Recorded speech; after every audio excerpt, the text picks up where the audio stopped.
How to set medication reminders in the Medisafe application or the website here on your mobile phone or your PC. For this is the official website, and I'm going to simply tell you all the steps regarding how you can simply set reminders for medications in your application. So, to fill a reminder, you just need to follow these steps on screen I'm telling you.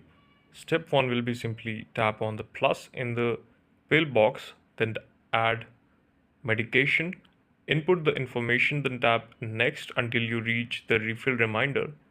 Enter how many pills, drops, etc. you have left, then turn on the refill reminder toggle. Now you can simply change the pills before I run out, that is OB desired here, and then set the reminder time for your refill reminder. You have to simply set it manually and then you have to save it. Whenever you will save it, it will simply give you the results and the reminder will turn on exact time you entered. Thank you so much for watching this video.